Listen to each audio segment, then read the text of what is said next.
Hi hello friends, എല്ലാ കൂട്ടുകാർക്കും നമ്മുടെ പുതിയൊരു റിവ്യൂയിലേക്ക് സ്വാഗതം. അങ്ങനെ ദീപ രാവിലെ എഴുന്നേറ്റ് നോക്കുമ്പോൾ പ്രകാശൻ വരാന്തയിൽ കിടക്കുന്നതാണ് കേട്ടോ കാണുന്നത്.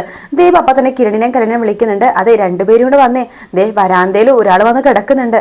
എന്താ അമ്മേ, ഞാനാണല്ലോ രാത്രി ഗേറ്റ് അടച്ചത്, എന്താ വല്ല പട്ടിയും പൂച്ചയാണോ? പട്ടിയും പൂച്ചയൊക്കെയാണെങ്കിൽ സഹിക്കായിരുന്നു, പട്ടിയും പൂച്ചയൊന്നും അല്ല കിടക്കുന്നത്, ഒരാളാ, വാ കാണിച്ചു തരാം എന്നുമായിട്ട് കിരണിനെയും കല്യാണിനെയും കൊണ്ടേ കാണിക്കാണ്.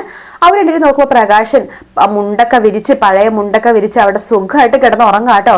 ഇതേ ഇപ്പൊ വന്ന് കിടന്നു അമ്മയെന്ന് പറയാണ്. ആർക്കറിയാം എപ്പോഴാ വന്ന് കിടന്നേന്ന്. അല്ല, കാലിന് വയ്യാത്ത ഇയാളെങ്ങനെ മതിൽ ചാടി കിടന്നു?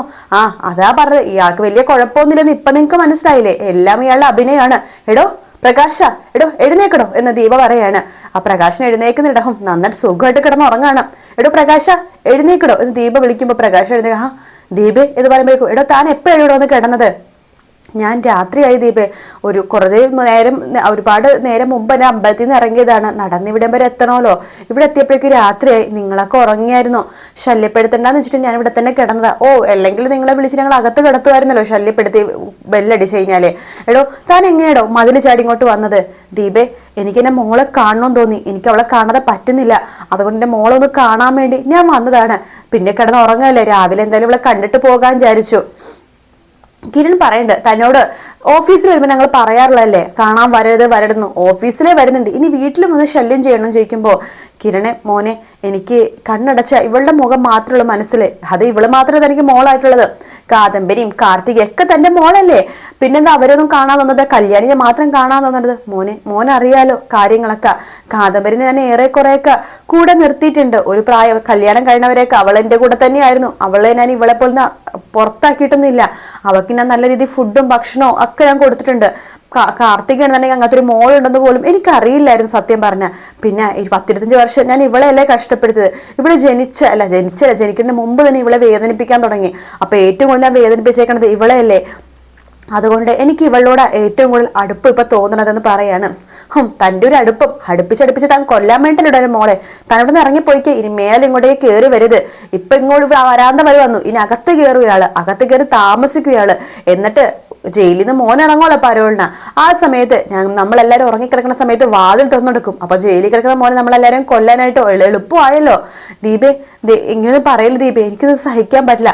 എന്തുകൊണ്ട് സഹിക്കാൻ പറ്റില്ലോ? താൻ മുമ്പ് വരെ ഇങ്ങനെയൊക്കെ തന്നെയല്ലേ ഞങ്ങളോട് സംസാരിച്ചുകൊണ്ടിരുന്നത്, ഞങ്ങളെല്ലാരും ഇല്ലാതാക്കി കളയോന്നോ തീർക്കോന്നൊക്കെ തന്നെയാണ് പറഞ്ഞത്. താനിപ്പോ വയ്യാണ്ടായപ്പോഴല്ലേ താൻ നല്ല ആളെ പോലെ സംസാരിക്കണത്, തനിക്കിപ്പോ ഈ കാലിനോ കുഴപ്പമൊന്നുമില്ലാതെങ്കിൽ താൻ ഇങ്ങനെയൊക്കെ തന്നെ ഞങ്ങളോട് സംസാരിക്കുള്ളൂ എന്ന് ദീപ പറയണം.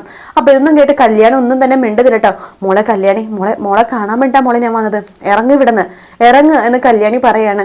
അങ്ങനെ പ്രകാശൻ, മോളെ ഞാൻ എന്ന് പറയുമ്പോൾ ഇറങ്ങാനല്ലോ നിങ്ങളുടെ അടുത്ത് പറഞ്ഞത് എന്ന് പറയണം. അങ്ങനെ പ്രകാശൻ അവിടെ നിന്ന് പതുക്കെ നടന്ന് പോവാട്ടോ, തിരിഞ്ഞ് നോക്കിയിട്ടാണ് പോകുന്നത്. പെട്ടെന്ന് അകത്തുനിന്ന് കല്ലുമോന്റെ കരച്ചിൽ കേൾക്കുന്നുണ്ട്. പ്രകാശൻ വീണ്ടും അവിടെ തന്നെ നിൽക്കാണ്.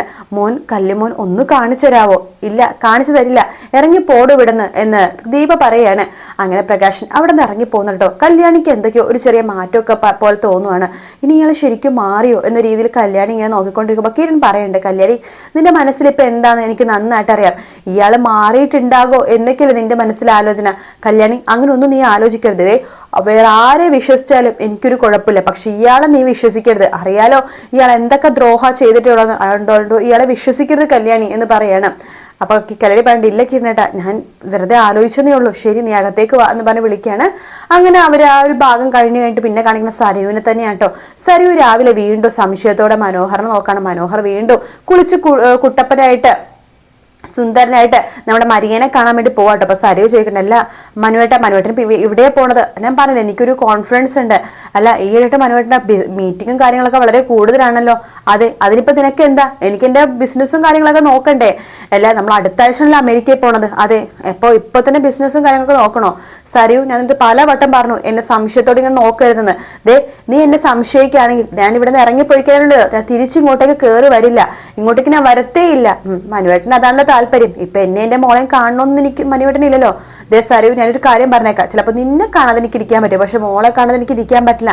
അതുകൊണ്ട് എത്ര നേരം വൈകിയാലും ഞാൻ ഇങ്ങോട്ടേക്ക് വരുന്നത്. മനുവേട്ട എന്റെ ചതിക്കല്ലേ കേട്ടോ മനുവേട്ട, എനിക്ക് വേറെ ആരും ഈ ലോകത്തില്ല, ആകെ മനുവേട്ട മാത്രമേ ഉള്ളൂ. സരയു ഞാൻ നിന്നെ ചതിക്കില്ല സരയു, നീ സമാധാനത്തോടെ ഇരിക്കേ എന്നൊക്കെ പറഞ്ഞ മനു അവിടെ ഇറങ്ങി പോവാട്ടോ. തൊട്ടു പിന്നാലെ സരയും പോകുന്നുണ്ട്. അങ്ങനെ മനോഹർ പോണത് മരിയനെ കാണാൻ വേണ്ടിയിട്ടാണ് കേട്ടോ.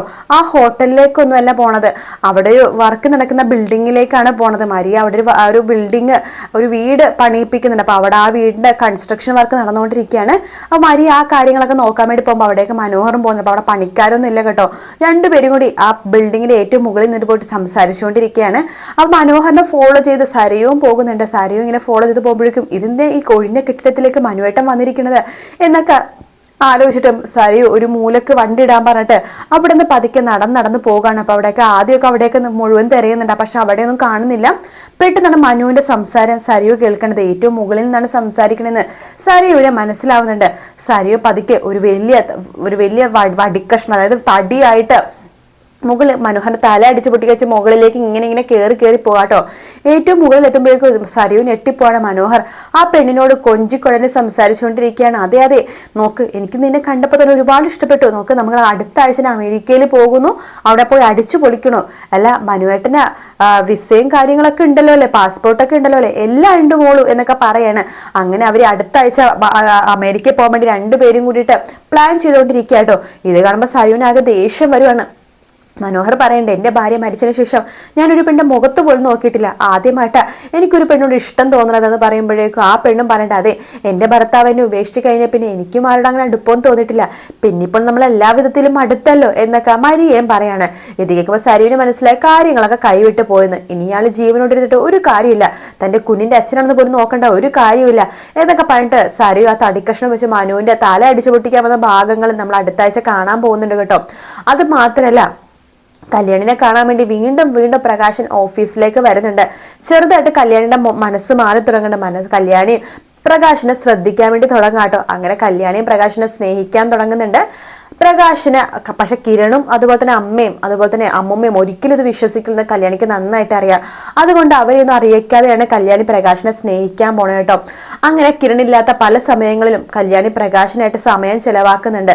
പ്രകാശിന് പുറത്തു കൊണ്ടേ നല്ല ഫുഡ് വാങ്ങിച്ചു കൊടുക്കുക, പ്രകാശിന് നല്ല ഡ്രസ്സുകൾ വാങ്ങിച്ചു കൊടുക്കുക, പ്രകാശിന് ചെലവിനുള്ള പണം കൊടുക്കുമ്പോൾ പ്രകാശൻ പറയാം, എനിക്ക് ചെലവിനുള്ള പണമൊന്നും വേണ്ട മോളെ എനിക്ക് ഇടയ്ക്ക് ഇങ്ങനെ കണ്ടാൽ മാത്രം മതി എന്ന് പ്രകാശൻ പറയാം. അങ്ങനെ പ്രകാശനും കല്യാണിയും ഒന്നാവുന്ന ഭാഗവും നമുക്ക് ഇനി വരുന്ന ആഴ്ച കാണാൻ പറ്റും. പക്ഷെ ഒരു കാര്യമുണ്ട്, നമ്മുടെ വിക്രമും അതുപോലെ തന്നെ ഗംഗപ്രസാദും കുറെ നാളായി ജയിലിൽ കിടക്കുന്നത്, അവർക്ക് പരോള് കിട്ടാൻ വേണ്ടി ആയി കേട്ടോ. അങ്ങനെ വിക്രവും അതുപോലെ തന്നെ ഗംഗപ്രസാദും ഒരുമിച്ചാണ് ജയിലിൽ നിന്ന് പുറത്തേക്ക് ഇറങ്ങുന്ന രണ്ടുപേരും കൂടി ഗൂഢാലോചന ചെയ്ത് കല്യാണിനെയും കിരണിനെയും കാർത്തികേനെയും ഈ 3 പേരിനെ ആദ്യം ഇല്ലാതാക്കാൻ വേണ്ടി പോകണം കേട്ടോ. അപ്പൊ അതിനു വേണ്ടിയിട്ടുള്ള ഗൂഢാലോചന രണ്ടുപേരും നടത്തിക്കൊണ്ടിരിക്കുന്നത്. പക്ഷേ കല്യാണിനെ ഇപ്പോൾ സഹായിക്കാൻ വേണ്ടി പ്രകാശൻ കൂടെ തന്നെയുണ്ട്. പ്രകാശന്റെ ജീവൻ പോയാലും കുഴപ്പമില്ല, തന്റെ മോള് സുഖമായിട്ട് ജീവിക്കണം എന്ന് മാത്രമേ പ്രകാശൻ ഇപ്പൊ ആഗ്രഹിക്കുന്നുള്ളൂ. അതുകൊണ്ട് തന്നെ മിക്കവാറും കല്യാണിക്ക് വേണ്ടി ജീവൻ കളയാൻ വേണ്ടി തന്നെ പ്രകാശൻ തീരുമാനിക്കും. എന്തായാലും നമുക്ക് കാത്തിരുന്ന് കാണാം. വീക്കെൻഡ് പ്രൊമോ ഇതുവരെ വന്നിട്ടൊന്നും ഇല്ല കേട്ടോ. ഇന്നലെ കാണിച്ച പ്രൊമോ, തിങ്കളാഴ്ച പ്രൊമോ മാത്രമേ കാണിച്ചിട്ടുള്ളൂ. ഈ വീഡിയോ ഇഷ്ടപ്പെടുകയാണെങ്കിൽ ലൈക്ക് ചെയ്യാനും സബ്സ്ക്രൈബ് ചെയ്യാനും കമന്റ് ചെയ്യാനും മറക്കല്ലേ. മറ്റൊരു വീഡിയോ കാണാം friends. Take care, bye bye.